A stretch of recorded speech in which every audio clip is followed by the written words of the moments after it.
Hey guys, subscribe for daily content, and if you're shopping for gear, make sure you check out the description for the newest items at some of the very best online retailers. There's also links for some of the items that I personally recommend. Thanks! What's going on YouTube? Metal Complex here, and today I've got a super interesting knife review / knife overview to share with you guys. This is the Rike Viper 3. What a super cool looking knife. Kind of has that, folding dagger look. It's just not symmetrical. It kind of curves this way. We've got a little bit more of a cutting bevel on this side, but really that look there with the guard, so cool. Definitely more designy than utilitarian, but still completely and totally functional. Definitely the type of thing that many buyers seeking knives at this price point are looking for. Something that's a conversation piece and something that will function if you need it to. So this is really cool. It is expensive though. I will link it down in the description. It does help my channel when you use those links, but that's entirely up to you. Thanks to my patrons for supporting me, and make sure that your notifications are turned on for the Metal Complex YouTube channel. Overall length of the Viper 3, I didn't even know there was a Viper 1 and 2, 8 1/4 inches. So definitely a full-size knife. Blade length is 3.5. Cutting edge is about 3.35. Yeah.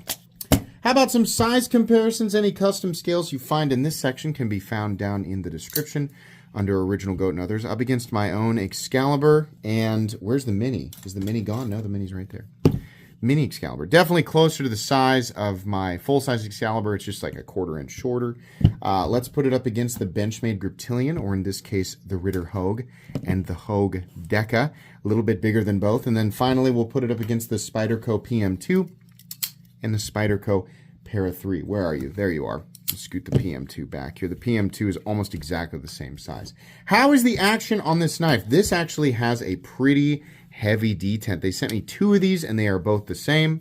So the lock bar space on this is large. This probably should have been a nested liner lock, or the space where the that the frame lock covers here should have been more narrow. Periodically I get stuck on this, and I realize it's because my finger is actually on the frame lock. If you're pushing in on the frame lock, it makes it a lot harder to flip. So I have to find a comfortable spot on the pocket clip, which isn't the easiest given the shape of the pocket clip. But if I remember to keep my fingers off of there, the flip is awesome because the detent is definitely a little bit on the heavy side. Action nice and smooth. You can kind of use this other tab to it's not really gonna let you properly front flip it, right? More so just like, if you can keep your fingers off of that lock bar, you can sort of wheel it out that way. Not really satisfying. The best way to deploy it is definitely just to flip it, but it is slightly problematic because of, like I said, the total amount of space the frame lock takes up. Once you adapt to it, it's fine. It's just worth pointing out there. But man, does it feel good on the flip. The flipping action here is very, very good. It's very satisfying, and it looks awesome given, the 2 tabs just sort of flipping around there. Just really cool. Let's go ahead and do carry profile. Thickness up against the Spyderco Para 3. It is a little thicker, definitely. Length and height up against the PM2 and Para 3. This is an object that is a little awkward given the 2 tabs, right? And also the pocket clip is, I'm not going to say that it's the friendliest pocket clip. Let's put it that way. So it is smaller than something like the PM2, but it also is a little more awkward because of all the little things jutting out of it. Let's move on to the hardware check, because that's where this gets a little bit weird. I'm going to get out my tools. As per usual, my tools are very inexpensive and very recommendable. You can find them right down in the section of my description that talks about the tools I use in this channel. You look at this pivot and you go, oh no, it's a hex. And yeah, like the hex, you can use the hex to turn that, and it's very common. It's also able to be turned with a T25, which is very cool. Now, I assumed that all of the body screws would be T6 to T8. We're going to zoom in here, and the mic's going to do that weird thing where it sounds funny, okay? Actually, I'm not really sure here. This is the one that I've kind of been working on, and you can see there it's wanting to round out, which is very, very irritating. We'll start off here, just going to demonstrate what I did. I started off with, of course, a T6. So the T6 in here, we'll actually go to a fresh one just so I can demonstrate. Putting the T6 in here, it looks like there's little spaces there where a Torx would grab. right? I know zooming up on this, people are going to go, oh yeah, no, it's definitely supposed to be Torx, but it doesn't want to turn. These are fresh ones. These are not ones that I've been working on. These over here, it's not the one I've been working on, which is over here. This is a fresh one. Doesn't want to turn. So I said, is it a weird, T7? And the answer is no. It also doesn't want to turn. Is it a T8? Am I just using not the right size of bit, right? It's a T8. The answer is no. So I can't believe it, but I think these are, in fact, hex. Yeah, it doesn't want to turn. The only thing that I really dislike more than T6 is the little tiny hex. These should not be used on pocket knives. I really, really hate them. So that is a big problem. Rike, I don't think you guys should ever, if that's actually the case here. Because I don't think that the issue is I'm just looking at this to make sure I sort it correctly. I don't think the issue is the bits that I'm using. I think that these are hex. That's what they look like zoomed up. I think that's a mistake. I don't think that should be used on a pocket knife. So that's a bummer for me. If you do want to disassemble this knife, you will need to use precisely. It's just like Torx, but it becomes infinitely more important. You will need to use precisely the right head size. I have definitely screwed up more, and it's usually with like Protec stuff. I've screwed up more hex screws than anything else, right? Well, maybe it's hard to say. T6 probably still, just because they're more prominent.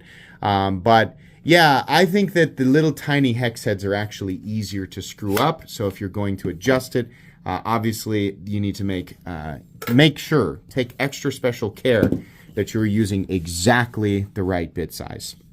So anyways, let's go ahead and weigh it. What are we looking at for materials? We're looking at titanium and M398s, which we can see right here. Can we see it? Yeah, right there in cursive. Very cool. M398 through Rike. I think they're hitting it at 62 to 63. I could be mistaken about that. I'll invite Rike to jump down in the comment section and correct me if I am wrong, but I believe that's where they're hitting it. And that would lead to the knife having absolutely incredible edge retention. It doesn't have the best cutting geometry, but it will have very good edge retention. Is there milling for weight reduction? Let's take a look here. Yes, there is. I'm going to guess this weighs close to 5.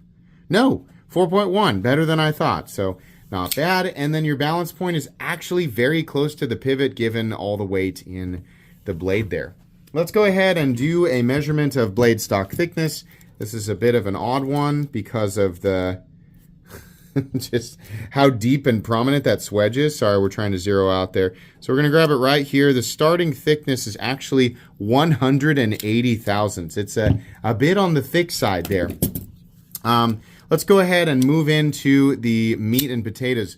I love how this knife looks. Looks, of course, are very subjective, but I like knives that have that are perfectly symmetrical, and I like knives that have kind of that symmetrical dagger look, even if they do sort of lean to one side, which is definitely the case here. Obviously, this side is not sharp. This is an unsharpened swedge. It's just very deep, and then you have this incredibly thin center line here that widens out and kind of gives it like a broadsword look. Very deep swedge in here, aggressive hollow grind down to an edge that you would think is like incredibly thin. The end result is that it's pretty good. You know, it's not like a laser beam slicer, but it does slice pretty well. This is not a blade that's going to be incredibly optimized for EDC tasks, but it will work just fine, and you have some additional robustness out here in the tip, which is good because M398 is not tough at all.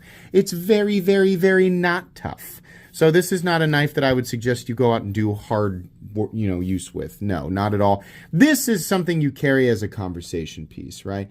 It does have great edge retention. It looks super cool. It's not going to be the best slicer. Might be pretty good at, puncture tasks, things like that. But really, this is like a light to medium duty, well made and plenty capable, but light to medium duty conversation piece that is also going to be able to cut if you need it to, right? You're still going to be pushing this center line right here, which carries out, it's the maximum thickness all the way to about here. Yeah, right in here somewhere. So Pretty thick blade. I do like the finish on it. I think it looks pretty cool. It says Rike. Thor 3 probably don't need to put Rike on there. And then right here it says M398 and then the serial number. These come in 2 different configurations currently. Gray with the kind of bronzy hardware, or just all blasted. It's all like a blasted titanium or blasted steel look. So those are your 2 options. I think that they should definitely do a DLC one. I think that would be really cool. There's no texturing on the frame. It's just a contoured titanium frame, which I think looks pretty good. They probably could have done texturing if they wanted to. They don't need to. I think it looks fine the way that it is. And the seam construction, some people like it, some people don't. It looks like an integral. It's not an integral. It's 2 pieces of titanium that just sort of come together, which is cool. Lanyard bar back here. Pocket clip is right hand only, and I do not like the little spike at the end of here. This is a pinchy clip with a tiny ceramic ball in it, and it's very pointy up here. So in and out of the pocket is not an experience that I would call pleasant. It really wants to fight you in and out of the pocket clip. You can get it there, but it wants to fight you. Steel lock bar insert that doubles as the over travel stop. That's kind of what we expect. Ergonomically, it's okay. I mean, there's not really a way to hold this where I'm like, oh yeah, I feel like I could totally use this for long periods of time. No, this would be fine for quick cutting tasks, things where you need to use a knife, 1, 2, 3 cuts and then put it away. But if I had to use this like for extended cutting, not going to be optimal, not going to be comfortable or anything like that. You can choke up here, but there is no real good position for your thumb. Like maybe here, but I'm not going to say that this feels like I'm ready to do anything in particular. It's just that's just what ended up. This was intentionally designed first, utility second, still able to be used, right? Whenever we talk about knives that are more designy than they are utilitarian, there's certain groups of people who immediately sort of black and white it, and they're just like, only going to carry knives that are utilitarian. I don't know why you strain yourselves emotionally so much like that, as if the problem's going to go away because you recognize it, because you make a silly cartoon teeter-totter out of it, right? Yes, this was designed intentionally to be more designy than it is utilitarian. It is still utilitarian enough that people can carry it casually and use it casually for simple tasks, and it will not change their life at all, right? Carrying the most optimized tool for the average person's day, right? Like the most optimized, perfect utilitarian cutting knife for the average dude just walking around doing regular tasks, not really going to make that much of a difference between this and that, right? Now, specialized stuff, you work on if you're a roofer, well, you don't want something like this, right? Probably a hook blade, something like that. More specialized stuff, sure, right? But for the average, just, knife enthusiast, just periodically needing a knife, maybe once or twice a day, yeah, sure, this will be fine. No big deal, right? Long, continuous cutting tasks, definitely not. That's what we're looking at here. And I don't think that is lost on anyone. I don't think that that's confusing to anyone. I think the people who are the most confused are the ones feeling like they need to point that out to everyone. If you feel the urge to point out that this is not utilitarian, you are the most confused person in the room. That's a fact. That's a fact. That's just factually true. But anyways, it's funny, weird little segment of this video. You have a stop pin that is internal, and it runs on 2 little carved out areas on either side of the titanium. So that's great, and it's the same with the closed position stop pin, so we don't have to worry about the plunge grind, which, there you go, there's your plunge grind. Your lockout is completely and totally solid. There's no lock stick. There's no pivot lash. Smooth and consistent, but I can hear it. Probably a shot of 10 weight. Or, KPL might make that a little better. Over time, it'll break in. But it doesn't feel, low quality. It's just like I can hear it. Just a little bit. Nice clicky detent. Looks like the blade may be slightly off to the left, but that might be because I over-tightened it. So, $365. Is this a generally recommendable knife? My God, no, it is not. It is very expensive, and it is obviously not something that's made for everybody. This is made very specifically for the enthusiast who is not aiming to find the most utilitarian pocket knife. Likely, the very people who will buy this have untold numbers of perfectly optimized utilitarian cutting tools.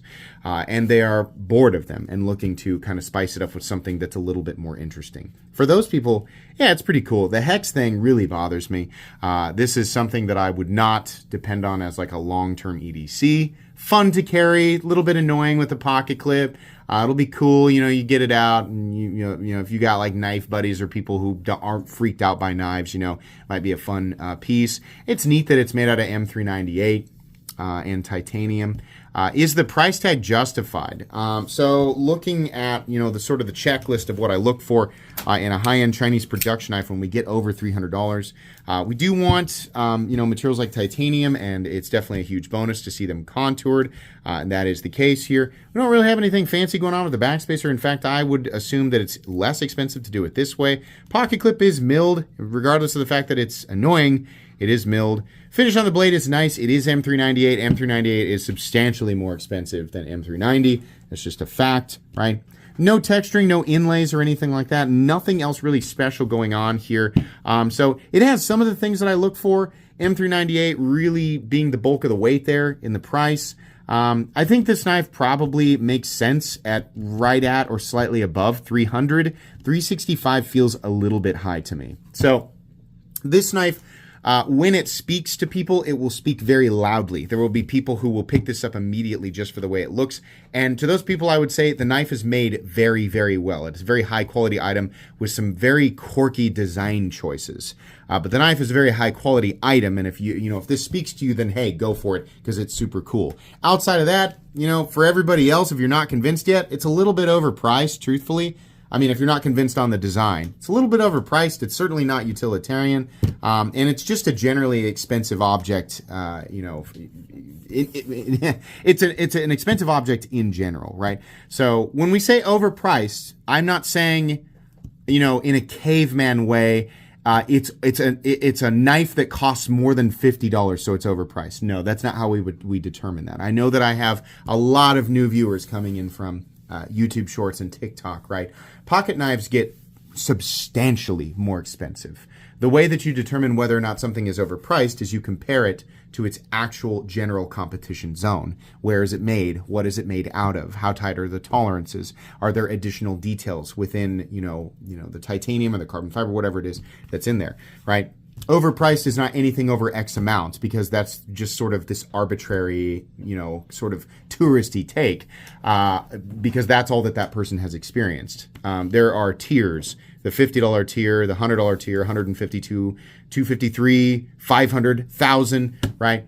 And there's all these there's an infinite number of variables, not infinite, but there's a lot of variables that can determine whether or not something is appropriate for the tier, right? There's personal value and then there's like factual cost of creation. So all of those have to be factored in.